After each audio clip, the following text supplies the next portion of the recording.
दोस्तों, क्या आप जानते हैं कि प्रॉपर्टी या संपत्ति के सेल और ट्रांसफ़र पर जो प्रॉफ़िट या गेन होता है उसे कैपिटल गेन्स कहते हैं और इन पर भी टैक्स देना होता है। इनकम टैक्स एक्ट में तो इसे एक सेपरेट हेड ऑफ़ इनकम में रखा जाता है। कैपिटल गेन्स के अलावा दूसरे हेड्स ऑफ़ इनकम होते हैं salary, income from house property, profit and gains of business और प्रोफेशन और इनकम फ्रॉम अदर सोर्सेज। हम यहाँ जिस प्रॉपर्टी की बात कर रहे हैं उस प्रॉपर्टी का इस्तेमाल बिजनेस या प्रोफेशन के लिए किया गया हो वह ज़रूरी नहीं है। इसमें हर तरह के प्रॉपर्टी आते हैं। टैक्सेशन की भाषा में इसे कैपिटल एसेट कहा जाता है और इनमें कुछ चीज़ों को जैसे कि stock in trade, personal effects with some exclusions जैसे कि jewellery, archaeological collections, drawings, paintings etcetera. इनके अलावा rural agricultural land, special bearer bond, gold deposit bonds को भी कैपिटल एसेट में नहीं इंक्लूड किया जाता है। बेसिकली कैपिटल एसेट दो तरह के होते हैं, शॉर्ट टर्म कैपिटल एसेट और लॉन्ग टर्म कैपिटल एसेट, जिन्हें उनके पीरियड ऑफ होल्डिंग के बेसिस पर डिसाइड किया जाता है और यह उस एसेट के अकॉर्डिंग 12 महीना, 24 महीना और 36 महीना का हो सकता है।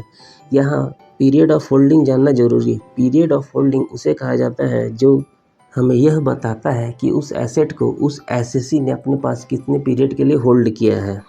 यह period of holding category of capital asset के अकॉर्डिंग 12 महीना, 24 महीना और 36 महीना भी हो सकता है, जिनके बेसिस पर हम यह डिसाइड करते हैं कि वह लॉन्ग टर्म कैपिटल एसेट है या शॉर्ट टर्म कैपिटल एसेट है। जब हम बात करते हैं कैपिटल एसेट के ट्रांसफ़र की, तो यहाँ ट्रांसफ़र में sale, exchange, compulsory acquisition, conversion of capital asset into stock in trade by owner of business जैसे ट्रांजैक्शंस को भी इंक्लूड किया जाता है। मीन्स इन पर होने वाले गेंस या प्रॉफिट पर भी कैपिटल गेंस टैक्स इम्प्लीमेंट होगा।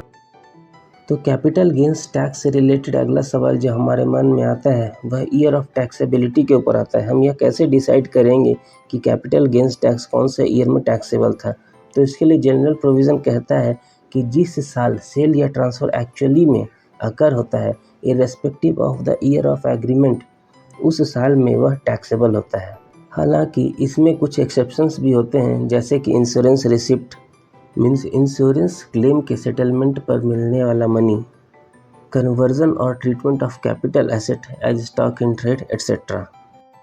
इनकम टैक्स एक्ट के सेक्शन 48 में कैपिटल गेंस को कैलकुलेट करने का मेथड दिया गया है, जिसमें कैपिटल एसेट के सेल या ट्रांसफ़र पर मिलने वाले फुल कंसिडरेशन में से जब हम उस ट्रांसफ़र से रिलेटेड एक्सपेंसेस और कॉस्ट ऑफ एक्विजिशन और कॉस्ट ऑफ इम्प्रूवमेंट जैसे खर्चों को डिडक्ट करते हैं तब हमें कैपिटल गेन मिलता है। हालांकि सिक्योरिटीज़ ट्रांजैक्शन टैक्स या एसटीटी के रिस्पेक्ट में हमें कोई डिडक्शन नहीं मिलता है।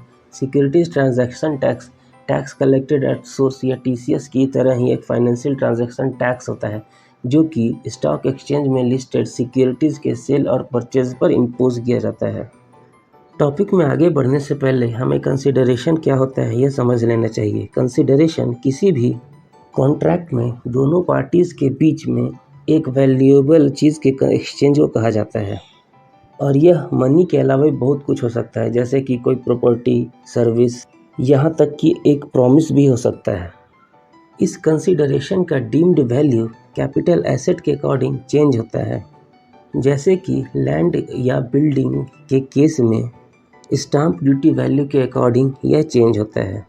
उसी तरह से किसी दूसरे कैपिटल एसेट के केस में डेट ऑफ ट्रांसफ़र पर उस एसेट का मार्केट वैल्यू, उसका कंसिडर किया जाता है।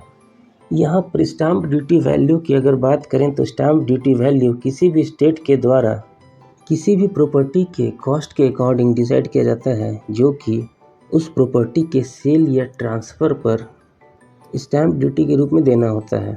दोस्तों, अब तक के डिस्कशन से तो हमें यही समझ में आता है कि हमें कैपिटल गेंस टैक्स हर कैपिटल गेन पर देना है, मगर ऐसा नहीं है। कुछ एक्सेप्शंस भी होते हैं, जैसे कि अर्बन एरियाज़ में लोकेटेड एग्रीकल्चरल लैंड के सेल पर होने वाले कैपिटल गेंस पर कैपिटल गेंस टैक्स नहीं देना होता है, मगर इसके लिए ज़रूरी कंडीशन यह है कि पिछले 2 सालों में उस लैंड का इस्तेमाल एग्रीकल्चरल पर्पस से किया गया हो। इसके अलावा सेल से मिलने वाले मनी का इस्तेमाल भी एग्रीकल्चरल लैंड को परचेज करने के लिए किया गया हो। और कैपिटल गेंस में एग्जेम्पशन कैपिटल गेंस और न्यू लैंड के कॉस्ट के अकॉर्डिंग वैरी होता है। इनके अलावा रेसिडेंशियल हाउसेस के ऊपर मिलने वाले कैपिटल गेंस पर भी एग्जेम्पशन होता है। इसी तरह से certain kind of bonds capital gains account scheme में इन्वेस्टेड किए हुए पैसे कुछ कंडीशंस के अंतर्गत कैपिटल गेंस टैक्स से एग्जेम्प्ट होते हैं। तो इस तरह से आज हमने कैपिटल गेंस टैक्स के बारे में जाना और यह जानना हर इंडिविजुअल के लिए बहुत ज़रूरी है।